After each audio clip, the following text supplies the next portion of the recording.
الرحمن الرحیم۔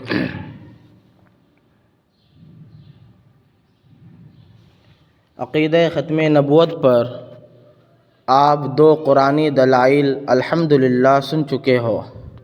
اب عقیدہ ختم نبوت پر تیسری قرآنی دلیل سورہ نساء آیت 59 پیش خدمت ہے۔ یا ایھا الذین آمنوا اطیعوا اللہ واطیعوا الرسول واولی الامر منکم۔ اللہ تعالیٰ فرماتا ہے، ایمان والو، اللہ کی اطاعت کرو اور رسول کی اطاعت کرو، اور ساتھ میں جو تم میں سے اولو الامر ہے ان کی بھی اطاعت کرو۔ مذکورہ آیت میں اللہ رب العزت نے اپنی اطاعت کے ساتھ اطیعوا کا لفظ استعمال کیا ہے، اور رسول اللہ صلی اللہ علیہ وسلم کے ساتھ بھی مستقل اطیعوا کا لفظ استعمال کیا ہے۔ اس سے رسول اللہ صلی اللہ علیہ وسلم کی اطاعت کی اہمیت بتانا مقصود ہے۔ اہل سنت والجماعت کے یہاں یہ بات مسلم ہے کہ دنیا میں کبھی بھی کوئی آدمی بغیر کسی نبی کی اطاعت کیے ہوئے اللہ کی مرضی والے دین پر قائم نہیں ہو سکتا، اور اب قیامت تک محمد عربی صلی اللہ علیہ وسلم کی اطاعت و فرما برداری کے بغیر کامیابی نہیں مل سکتی۔ اور اولو الامر کو اطیعوا الرسول پر عطف کر کے یہ بتایا ہے کہ اولو الامر کی اطاعت صرف اور صرف رسول اللہ صلی اللہ علیہ وسلم کے بتائے ہوئے طریقے پر مطلوب ہے، اس سے ہٹ کر کسی امر میں اطاعت نہیں کی جائیں گی۔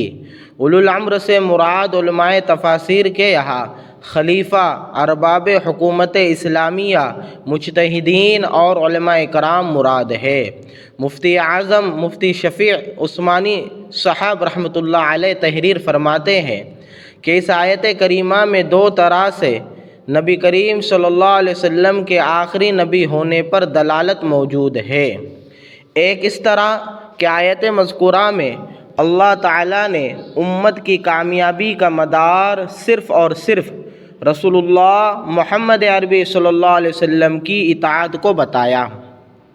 اگر آپ کے بعد بھی کوئی اور نبی آنے والا ہوتا تو اس کی اطاعت کا حکم ضرور کیا جاتا، کیونکہ اللہ رب العزت کا قاعدہ یہ ہے، وَمَا أَرْسَلْنَا مِن رَّسُولٍ إِلَّا لِيُطَاعَ بِإِذْنِ اللَّهِ۔ ہم نے کوئی رسول نہیں بھیجا مگر صرف اس لیے کہ اللہ کی اجازت سے اس کی اطاعت کی جائے۔ آپ کے بعد کسی اور رسول کی آمد کی اطلاع نہ دینا اس بات کا کھلا اعلان ہے کہ آپ کے بعد کوئی نبی نہیں آنے والا، اور محمد صلی اللہ علیہ وسلم ہی آخری نبی ہے۔ دوسرا اس طرح کہ آیت مذکورہ میں اللہ تعالیٰ نے محمد صلی اللہ علیہ وسلم کی اطاعت کے بعد اولو الامر کی اطاعت کا حکم فرمایا ہے، اور یہ بات مسلم ہے کہ اولو الامر کی اطاعت سے نکلنا کفر نہیں ہے، اور کسی نبی کی اطاعت سے نکل جانا کفر ہے۔ اگر آپ کے بعد کوئی نبی آنے والا ہوتا تو اللہ رب العزت ضرور اس کی اطاعت کا حکم دیتے۔ اس کی مثال ایسی ہے کہ کوئی نابینا شخص کنویں کے جانب چلا جا رہا ہو، اور قریب ہے کہ اس میں گر کر اپنی جان گنوا بیٹھے، اور ساتھ میں اس کے ہاتھ پر ایک چینٹی بھی چل رہی ہو جو اسے کاٹنے کے قریب ہو۔ اب اگر کوئی بندہ آئے اور اس کو کنویں میں گرنے سے بچانے کے بجائے چینٹی کی اطلاع دے اور کہے کہ بھائی چینٹی سے بچ جاؤ، کہیں آپ کو کاٹ لے، دنیا کا کوئی عقل مند آدمی یہ نہیں کہے گا کہ یہ اطلاع دینے والا اس نابینا کا خیر خواہ ہے، کیونکہ سب جانتے ہیں کہ کنویں میں گر جانا اور چینٹی کا کاٹ لینا، ان دونوں میں بڑا خطرہ کنویں میں گر جانا ہے۔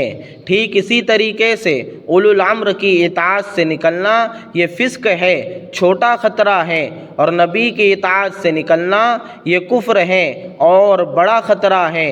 اللہ رب العزت نے اولو الامر کی اطاعت کا حکم تو دیا ہے، اور کسی نبی کی اطلاع نہیں دی اور کسی نبی کی اطاعت کا حکم نہیں دیا، اگر کسی نبی کا آنا متعین ہوتا تو اللہ رب العزت ضرور اس کی اطلاع فرماتے اور اطاعت کا حکم دیتے۔ اس سے صاف ظاہر ہوتا ہے کہ آپ صلی اللہ علیہ وسلم کے بعد کوئی نبی نہیں آنے والا، نہ تشریعی نہ غیر تشریعی، نہ ذلی نہ غیر ذلی، نہ بروزی نہ غیر بروزی، محمد صلی اللہ علیہ وسلم ہی آخری نبی ہے۔